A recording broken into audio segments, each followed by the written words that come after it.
Hey there, guys. It's Pastor Farney making this video for our confirmation class this chilly February afternoon, Wednesday the 19th. Tonight, our class is focused on the history of the Lutheran Church Missouri Synod. So we talked about church history in general last week, and now we're going to talk about our Lutheran church, our church body here in America. We'll get into it. Now, our story as a church body starts not here in America, but back in the old country, with an event called the Prussian Union. To make a long story long, the King of Prussia, Frederick William III, he found himself too busy with the politics of the Holy Roman Empire and fighting guys like Napoleon to deal with more than one Protestant church in his lands. Fair enough, you might say. So he decided that the Lutheran and Reformed churches would no longer be allowed to operate separately. They had to join together and just hammer out their differences.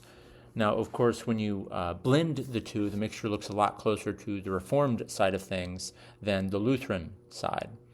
The biggest issues are the teaching of the real presence of Christ in the Lord's Supper.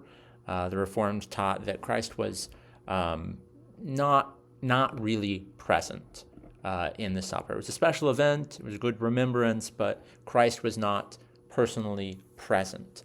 Lutherans taught, of course, that Christ is, as he says, present in the supper. When he says, "This is my body," he means, "This is my body."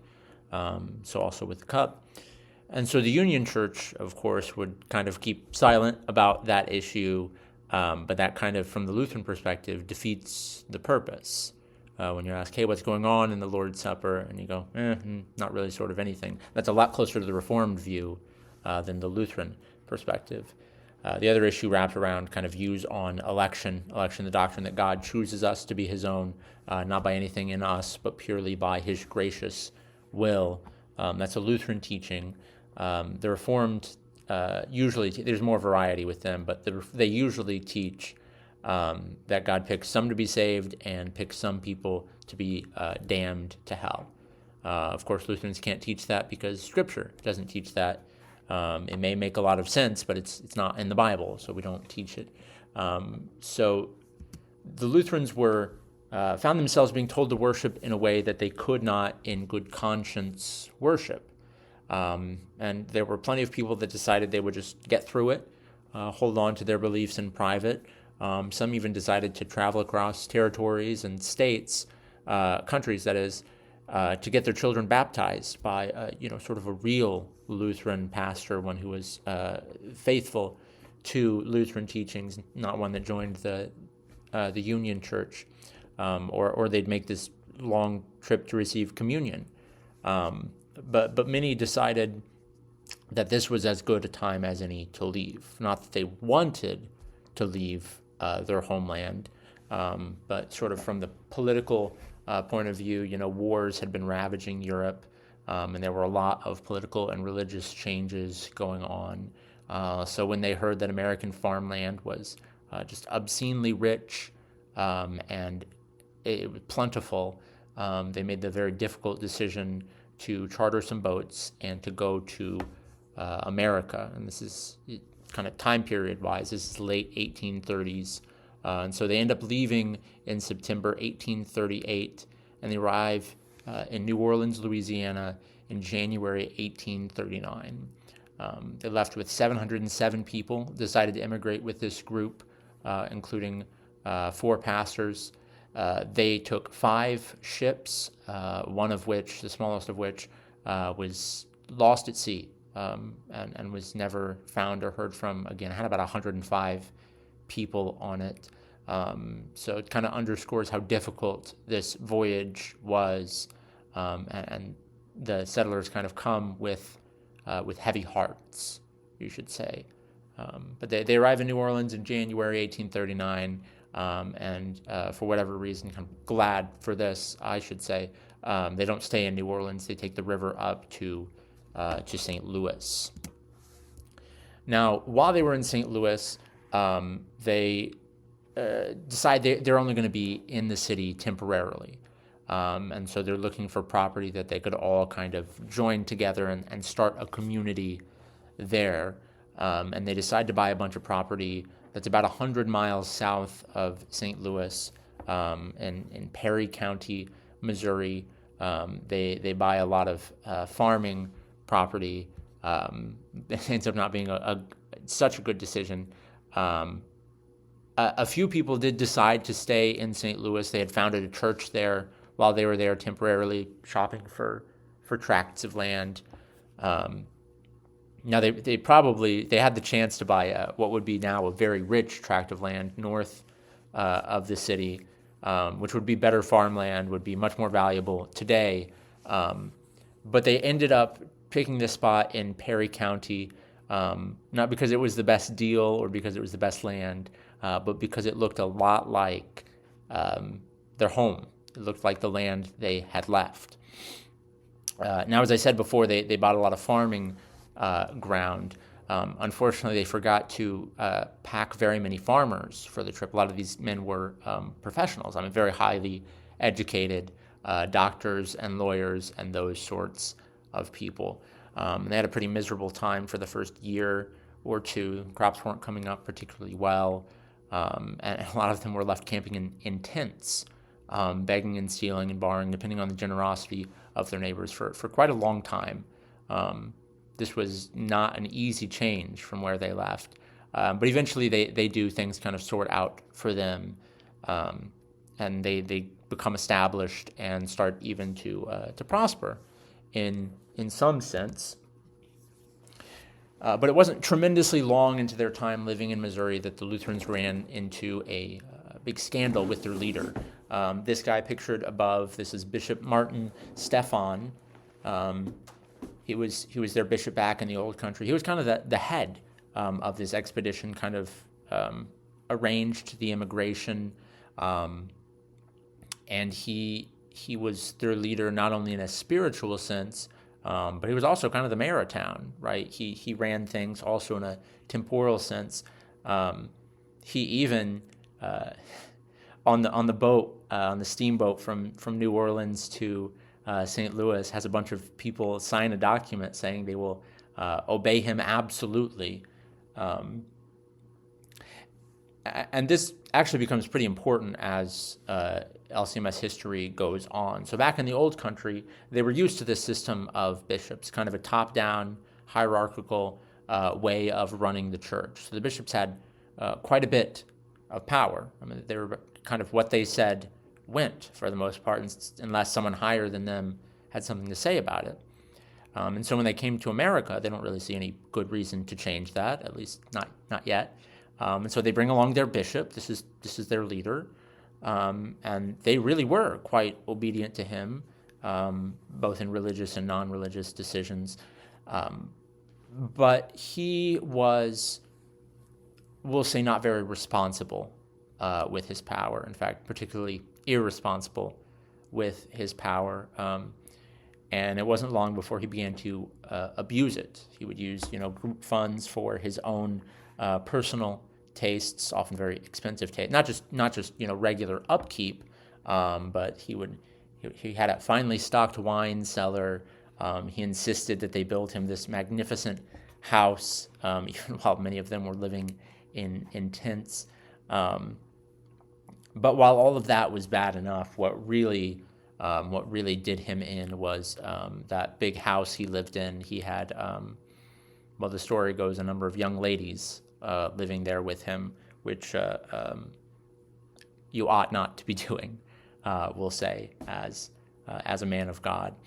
And so these indiscretions, it wasn't long before they came to light, and by this time the whole community is just tired of this guy, and they end up sending him. Believe it or not, they send him into exile. And where do you exile a guy when you're living in Missouri? Well, you send him across the river to Illinois. They say, get out of here. We don't need you anymore. Never come back. If we see you again, it's not going to be good. He actually ends up starting a few more churches over there that I guess kind of get to hear a different version of the story. But at this point, he kind of disappears, and he doesn't really trouble these folks again. But this story is kind of important because from that time forward, kind of the role of the pastor in governing the religious community is altogether different for these people. Never again will they give their church leader so much unchecked power. And so this kind of leads the LCMS towards a more, some would call it congregational polity. Polity is just a way of governance, how you decide, how you make decisions. And so we kind of get, well, a more American, a more democratic way of doing things where the lay people have a little more say, a little more power. And so you can see throughout the early history kind of them trying to navigate this problem, making decisions together with between the clergy and the laity, for better or for worse. And that continues to the present day. Most of the power in our churches is invested not in the pastor so much as the congregation. And I think a lot of us take this for granted, that it has to be this way. It doesn't always have to be this way. And there are, pros and cons to it. But those are for another day.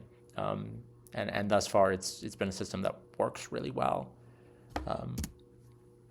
But the loss of their bishop was not only a matter of going to be change in governance, but it was also a theological issue for these guys.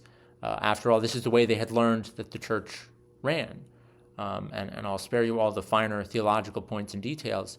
But the long and short of it is there was this controversy, this question if the church could still be the church without a bishop, if they could still, validly have worship services and sacraments, or if they were just going to be a splinter group without any spiritual guidance or leadership or authority. And this, of course, sounds like a very silly question to us today. We have no need for a bishop. We wouldn't want a bishop, though some would say that our district presidents, some of them like to go by the title bishop. I don't suppose there's a huge problem with that. But you might think about it in these terms. Imagine if the church couldn't find a pastor. I don't mean that they were without one for some time, but imagine if there was no pastor in North America that could, come, say, ordain a new pastor and train them or give communion or baptize children or conduct regular worship. That wasn't exactly the problem, but that's kind of how they saw things.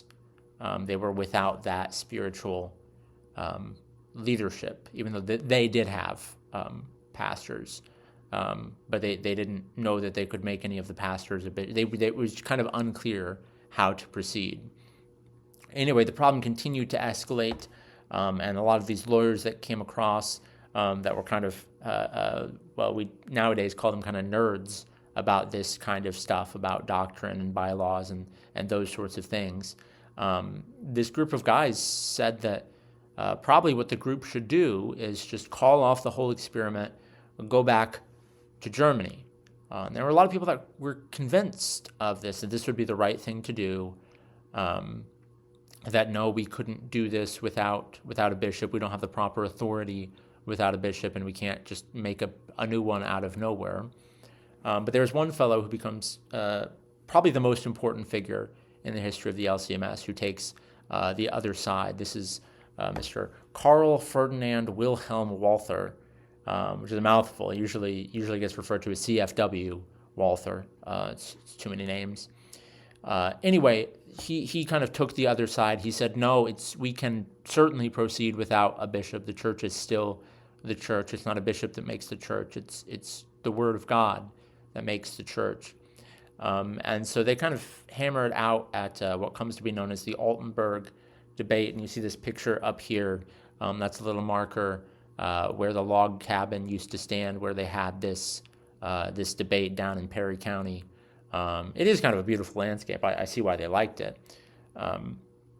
Anyway, they get together and they hammer out the issue. And the problem actually kind of goes on for a while in wider circles. But this group where we draw our origins from kind of settles the problem here at Altenburg and decides they could stay in America, could form a church body here. They kind of come to that conclusion. No, we're in it for the long haul. We're not going back to Germany. So our story thus far has followed the Saxon immigrants. They come from Saxony, that region of Germany. They come in the late 1830s to the area around St. Louis. But they aren't the only people that go into the formation of our synod. There were other groups, some especially in Michigan, that ended up there. Almost all German groups, not entirely, but almost all German groups. And so throughout the country, but especially the Midwest, who would come over and were faithful confessional Lutherans. Confessional meaning Lutherans that were committed to the doctrine of the Book of Concord. They kind of said, our doctrine is what makes us Lutheran. Teaching Lutheran things is what makes us Lutheran. And so they all come together for a few meetings, and they decide that it's hard enough to be Lutherans in America alone all by yourself. It would be a bit easier if we worked together. And so they meet a few times, these leaders from the St. Louis area group, but also some leaders from Michigan, from Ohio, some from northern Indiana especially. They meet together. The first meeting's in St. Louis, and there's some evidence that it's the good cooking and warm welcome of CFW Walther's wife Amelia that we can credit with the creation of the synod. She was kind of wining and dining all these leaders from throughout the Midwest. But finally they decide, yes, we can come together. We're better off together than apart. And so they meet in Chicago in this little building you've got pictured up here, and they hammer out, constitution and bylaws and those kinds of fun paperwork kind of things. And so the synod originally has 14 charter congregations from around a few states, and their original name is actually a German name, the Evangelical Lutheran Synod of Missouri, Ohio, and other states. I've never been able to hammer out how Ohio is the other state that gets named, and the other states get left off, but that's how it went. And so they decided they would come work together. Now, what's it look like for a church to work together? Well, especially they were interested in working together for education, educating pastors, educating teachers, publishing hymnals, publishing instructional books to use in their church schools, and just in general helping one another out with advice and counsel, sponsoring mission work together. That's the original purpose of the synod. That's still the purpose of the synod, to do all these things together as a group of churches that shares the same beliefs in God's words as understood by the Lutheran confessions. Now, the LCMS was not the only Lutheran synod formed in America. There are ones that came before. There are a lot that come after. Now, a lot of them were formed not so much on doctrinal boundaries. We believe this, that's why we're part of this group. You believe that, so you can't be part of our group. But more so along various geographical boundaries. So the group of Lutheran churches in upstate New York would form a synod. The ones in the state of Illinois formed a synod. Those in the state of Ohio had a synod, a group. They came together for those same reasons, to help and assist one another, to give counsel, to work together. And so some of these synods were fairly conservative, and of course I mean conservative theologically, which is to say they believed the Bible is the Word of God, and they didn't question or doubt that. Some of that were, we'll say, not so theologically conservative. They were more willing to give up certain teachings of Lutheranism if they thought that would help them fare better in this new country. And so there was kind of this big question hanging in the air. Does American Lutheranism need to look like European Lutheranism? Are you an American Lutheran because you have this in your background and it might morph and change over time? Or are you a Lutheran because you stick to Lutheran teachings? So kind of the question of what does it mean to be a Lutheran, especially in America? And you'll see, of course, that the Missouri Synod decides, no, being a Lutheran is about teaching. It is about doctrine. It is about teaching the Word of God purely. But like I said, there are a lot of these Lutheran groups who believed a lot of different things. And so throughout our history, you'll see the Missouri Synod is really open to talking to these groups, it's my cat, there's Luna, to discussing with them, to dialoguing with them, and trying to find out, hey, can we work together? And in many cases, they say, yes, we have, we can worship together, we can share pastors together, we can share, pastoral training, and those kinds of things together. And throughout the course of time, especially as communication gets better and better, if it takes 2 days by horse to visit someone 2 towns over, you kind of want your leaders to be local, so you can make local decisions. But as things like trains get built out and telegrams get cheaper to send, there's less need to have such localized infrastructure and administration, and it makes more sense to kind of share those things as well on a national level. So you'll see a lot of Missouri Synod partners become part of the Missouri Synod. They'll decide, hey, you know what? We can just join you. It probably makes the most sense to be the same thing. Though you'll see others say, hey guys, we love what you're doing. We think you're teaching just the right thing. Keep it up. And we love working with you. But we also kind of like putting our own guys in charge. We like our own way of administration. We like what we're doing. So we're glad for you guys, but we don't want to be, say, a part of you so much. And there are still a couple of these today. They're a good bit smaller than the LCMS, but there is still some separation there. Okay, missionary work. So from the very beginning of Synod, the Synod has been heavily involved in mission work, probably surprisingly so. And they knew in the first place, the founders of the Synod, they knew that America was their first mission field, that they were in the mission field. A lot of the Synod gets put together by men who were missionaries, who were sent from Germany for this exact purpose, to come plant churches, Lutheran churches in the United States.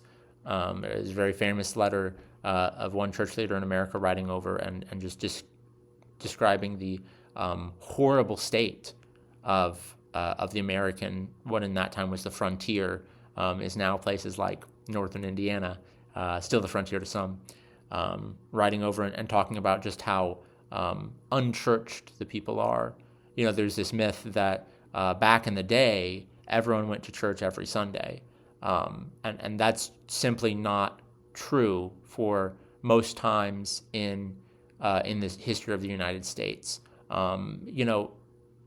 In your grandma's day, in the 40s, 50s, 60s, yeah, church attendance was way up, but that was more the exception than the rule. So there were even a real lack of churches and pastors in early America.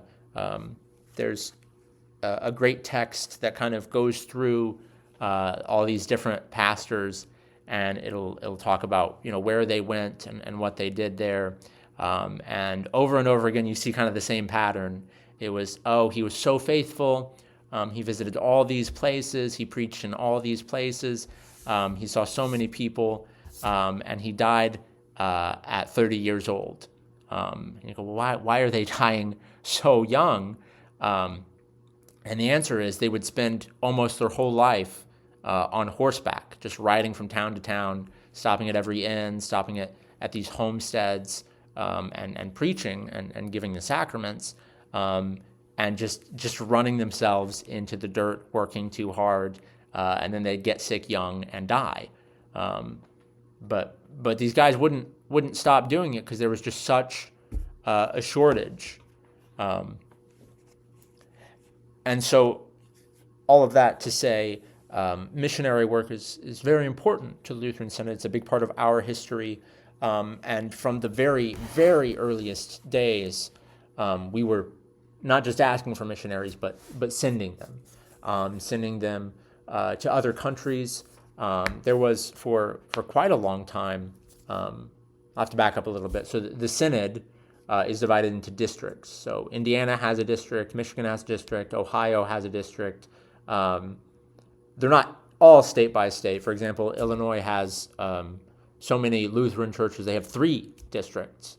They're just kind of split up that way, just for kind of administration, to help those churches, to help keep an eye on them and make sure everything's going well with them. And then, for example, New England is all lumped into one district, not as many LCMS churches up there.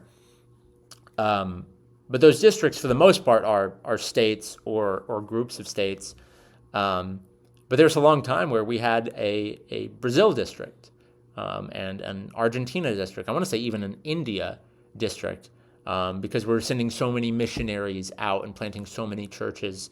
We even had a seminary in Brazil that I think is still operating. I don't think we operate it, but I think the Brazilian Lutheran Church body now operates it.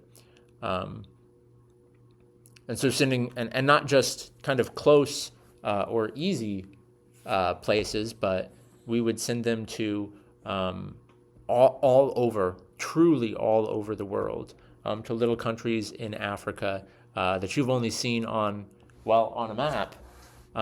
We were just sending missionaries left and right, and you think back in the day, it's not easy or cheap to get across the globe now, but back then it involved a dangerous sea voyage, and a high likelihood that you would not be going home.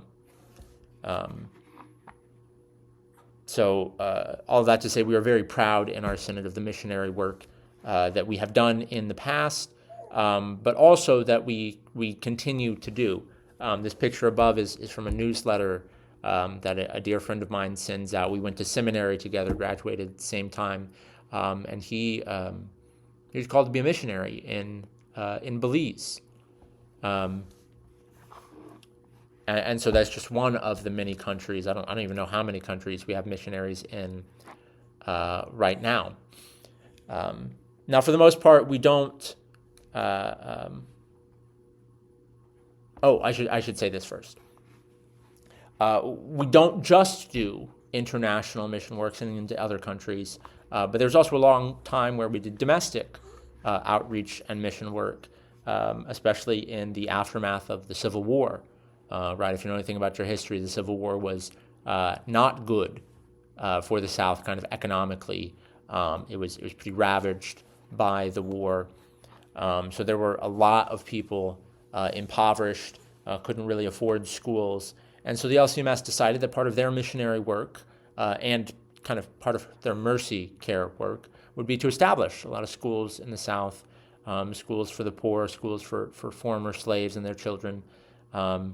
And so the LCMS is not a particularly diverse church even nowadays, but a lot of the diversity we do have can in large part be attributed to the many elementary schools, even high schools, colleges, even one seminary we put in the South, hoping to preach the gospel both to especially those poor whites and African Americans. Now, a lot of those schools have since closed or gone into other leadership. But you'll see that missionary work is woven throughout the whole history of the LCMS.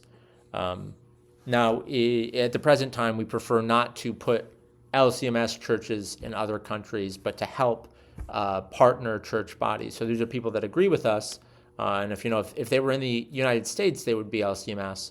But we really prefer to work with them to help local leadership. So just a list of places we have these partner church bodies: Canada, Venezuela, Uruguay, Paraguay, Mexico, Haiti, Guatemala, Chile, Portugal, Norway, Lithuania, Germany, Kazakhstan, Denmark, England, Belgium, Taiwan, Sri Lanka, Korea. The list goes on and on and on. I think I got maybe half of them. And some of these churches started with our help. Some of them started without our help, and we simply met with the leadership and said, man, we are in full agreement about everything you're teaching. Rock on. If there's any way we can help you, by all means. And we still partner together with them for a lot of things, especially the training up of pastors. It costs a lot of money to send a guy to school for the number of years that you would hope to educate a man to be a pastor. So we kind of help run seminaries there, help fund seminaries a lot. I even had one professor who for years and years taught at the seminary in Taiwan, and has a lot of fun stories from there. As the story of the LCMS goes on, there's a lot we'll have to leave out. But the next story I want to bring to you is the formation of what was called the Lutheran Laymen's League, which is a story I find really entertaining, probably helpful for the Synod. The story I want you guys to know. The Lutheran Laymen's League was formed, if memory serves, in 1917. It was around that time, definitely, of the First World War, and it was formed in large part basically because we had been letting pastors make too many decisions with the money. And it's not that they were, stealing the money like remember Bishop Stephan was. They just weren't very good with it. They just weren't using it very wisely. And so the Synod had racked up quite a bit of debt, a few million in today's dollars, and was in real danger of, going bankrupt and dissolving and losing their property. And so a group of very bright, very invested lay people being just those who are not church workers, got together and said, you know what, pastors, thank you so much for your leadership. We'll kind of take it from here, though. We'll take over the finances and maybe run them a little bit better than you if you stick to the spiritual stuff. And so they got together and they raised all kinds of money, and they got the Synod out of this debt. They created this really quite large pension fund for church workers because they saw that, well, pastors aren't very good with their money. I shouldn't say that so much. But that the pastors weren't being compensated extremely well. And, of course, they had parsonages. Parsonages is a home that the church provides to a pastor, which is great, except when you retire, you don't get the parsonage anymore, and you don't have a home either. And so there were these pastors that were just living in abject poverty, and the Lutheran Laymen's League decided, well, we better do something to set up retirement for them so our pastors don't starve to death after they retire, and they got that set up, which is a good thing. Now, the Lutheran Laymen's League no longer goes by this name. They're now more of a missional organization. You might know them as Lutheran Hour Ministries. They do great work. Right? You'll see my backpack that I carry my laptop around in is a gift from them, Lutheran Hour Ministries. So we're very grateful for the work they continue to do in our Synod. I think they also have a large part in helping the Synod out of another debt crisis when we spent all of our money on our... I'll have to pause here for a second. I'll get to the end of the slide. We spent all of our money building Concordia Seminary, which is a beautiful building. I highly suggest you go and take a look at it if you ever get the chance. But it's very expensive, and we started building it, and then a little something called the Great Depression happened, and so we kind of had to be bailed out again. But we've been in good financial shape ever since. You know how Germans and their money are. Okay. All right. Now, one of the themes, sorry for the change of view, my laptop was going dead and I had a little one to tend to. One of the themes throughout our church's history is that we are, to say the least, a little old-fashioned. And so one of the huge struggles of being an American church body in 20th century is that the world and the culture were changing, and they were changing extremely fast.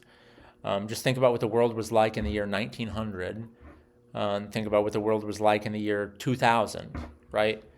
We went in 100 years from, everyone riding horses to everyone riding planes. Basically just two entirely different worlds. And so the LCMS, which has always been kind of insular and slow to change, for better and for worse at various times, really struggled with this, struggled to keep up with that change and the sorts of things they could go along with as the culture changed, and what sorts of things they had to say, no, this is contrary to the Word of God. And so the picture above is the title page of this really interesting, you wouldn't write such a thing today. It's a book that's it's called The Borderland of Right and Wrong. But it's basically just an instruction manual of what is and isn't a right thing to do, written by a prominent guy in the synod at the time. Questions like, is it okay to smoke cigars? Of course, they didn't have sort of as much health research to say, well, it's not a sin, but it's not very good for you. But those kinds of questions were a big deal in a changing world, as people saw things changing so quickly and they didn't know what to do.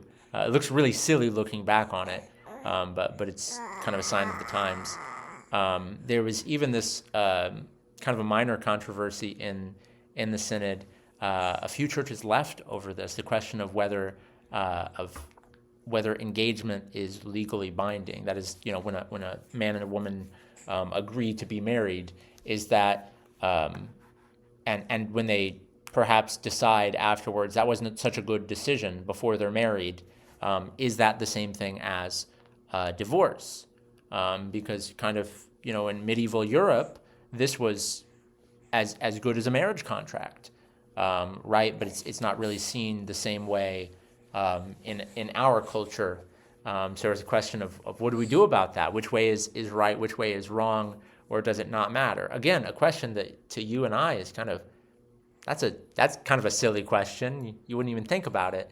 But it was all part of the progress from as things changed, how much or how little the church would change with them, and how it would respond to that change in culture.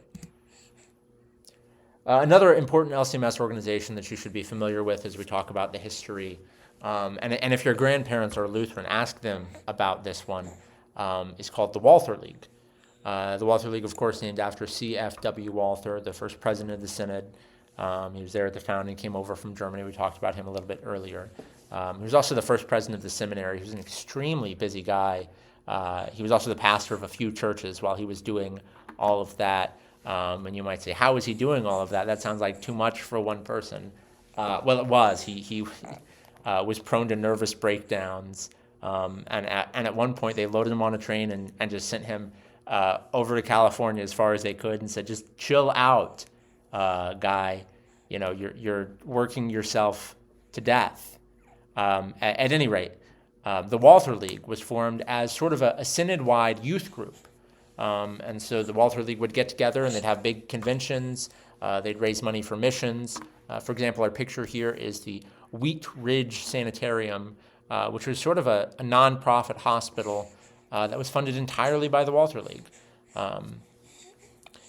They would have local meetups where youth from different churches would kind of, do the things that you do as a youth group. If you guys know Don and Phyllis Diekman, they're older members of our congregation, but they met at a Walther League event. And if you ever see them, ask them the story of how they met. I think it was some swimming event up north of here. But it was basically the Synod's youth arm, and a lot of LCMS camps, like Camp Lakeview actually wasn't a Walther League camp, but a lot of those sorts of camps did have their origin in Walther League. And so this is a very influential, very impactful group in the Synod's history, especially during the time of really rapid growth in the Synod, where there were just tons and tons and tons of young people. And so this is where a lot of people met their spouses or decided to go into ministry work. Now, of course, the Walther League no longer exists. It's kind of I think, a funny story why they no longer exist.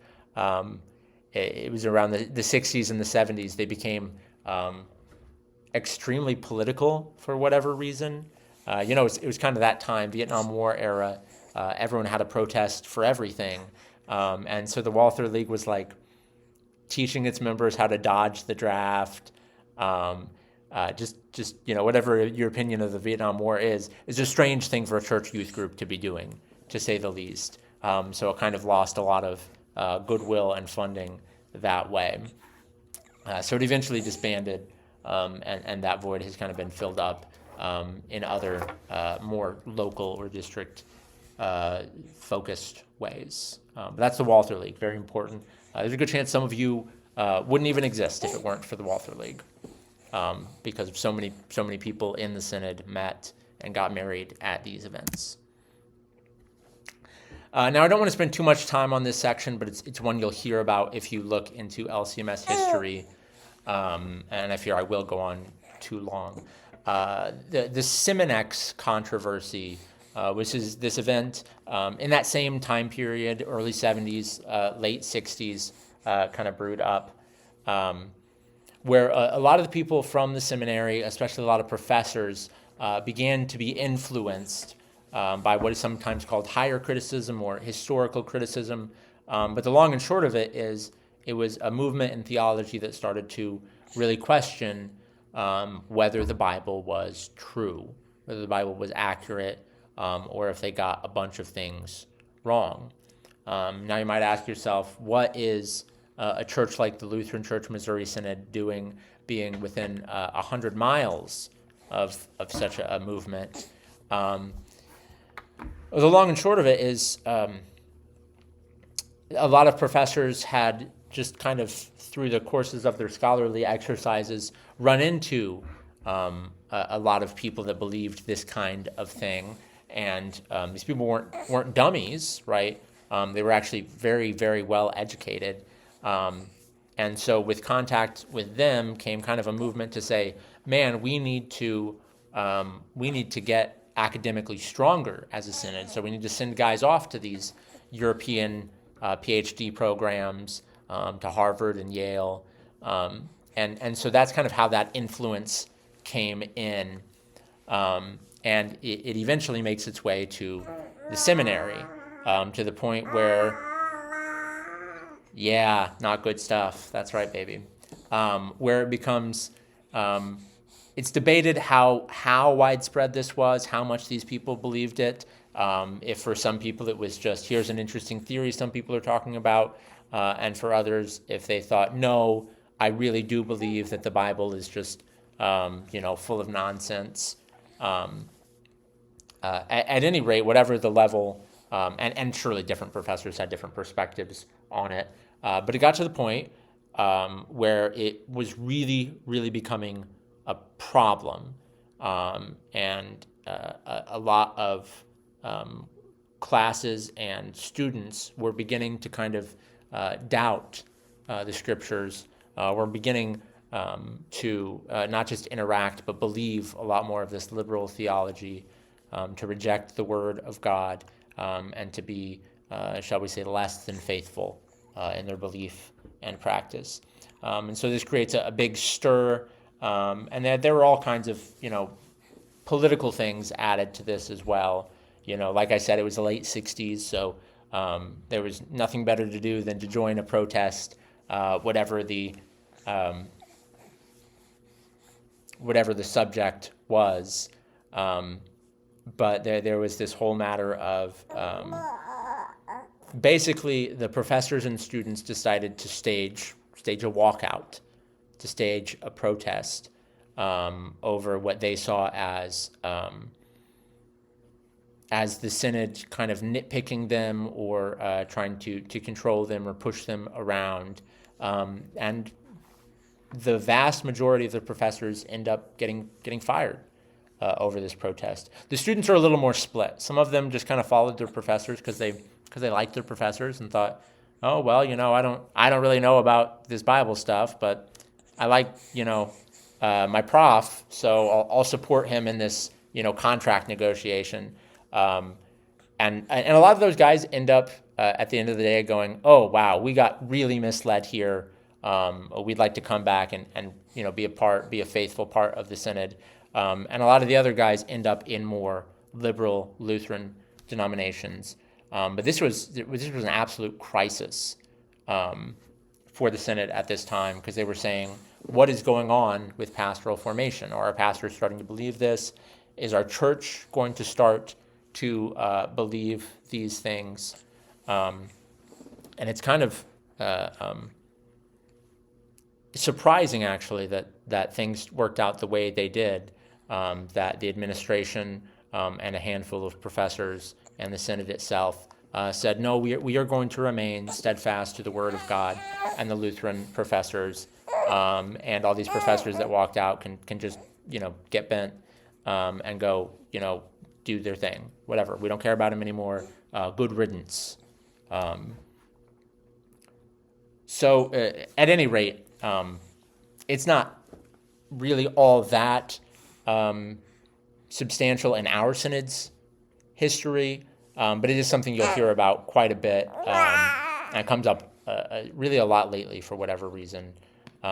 Actually, the professor who taught me LCMS history, that class, is the grandson of the man who was synod president during this time, and so he tells us when he was, he would have been older than you, Zoe, 4 or 5, watching this whole thing go down and kind of what it looked like, and which perspectives were defensible and which guys were just totally out of whack.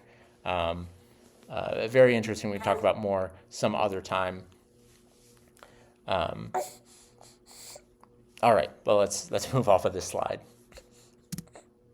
Where we're at today.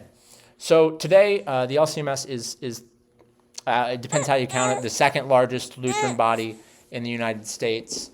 Of course, the official numbers put us behind the ELCA, which is a very, very, very liberal church body. Difficult to talk about them as Lutheran in any sense, but they still use the word Lutheran. It doesn't matter. No one shows up to those churches anyway. Their official numbers may be big, but their attendance numbers are not impressive.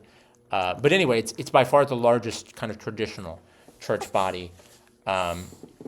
That is the church that teaches what Lutherans teach. So we have the Synod, which is headquartered in St. Louis, and it runs 35 different districts across the states. We're in the Indiana district. That one's easier to remember. We have about, I'm not sure how many congregations. We have about 6,500 pastors serving about that many congregations. Some pastors have more than one congregation, especially small congregations that are far apart or for whatever reason don't want to merge into one congregation. I've even heard of one man who's serving 10 churches in northern Wisconsin. That may be an urban legend. I don't know his name, but certainly that kind of arrangement is not too strange, though 10 churches is a lot. But we remain an exceptionally traditional and conservative church, which is simply to say we teach what we taught when we came over here, which is what Luther and his followers taught, which is what Jesus and his followers taught. We earnestly believe that, and if we didn't, we ought to change. We ought to try to teach what Jesus taught. And so we remain committed to that. That's kind of what makes you a Lutheran, is teaching Lutheran things. And so, with any group this big, there are, disagreements and certain divisions, but for the most part, we are exceptionally united on, I should say, all the really important stuff. All the basics about Jesus, grace, salvation, baptism, the Lord's Supper, what we believe about the Word of God, All these things are the most important things. This is what our church is founded on and what it remains committed to. So there's a lot more we could say, and we've gone really quickly through the history, so feel free to come to me with any questions you might have. I'm not an expert in all these topics, but I'm sure I can find someone who is. I should say something about this picture I put up here. This is our current synodical president, Matthew Harrison. He's been serving for close to 15 years now, and he's in what I suspect will be his last term. It's a tough job. I would have quit a long time ago, but who knows? Maybe he's got a few more in him. He'll be the longest serving president by the end. Good, faithful man. I've met him a couple times. Really good guy. So that's that. He plays the banjo. Exceptional banjo player. Loves playing banjo. But that's our church body. Thanks for joining me. I know I went a little long, but we hope to see you back again in person next Wednesday night. Make sure to like and subscribe. All right, we're done.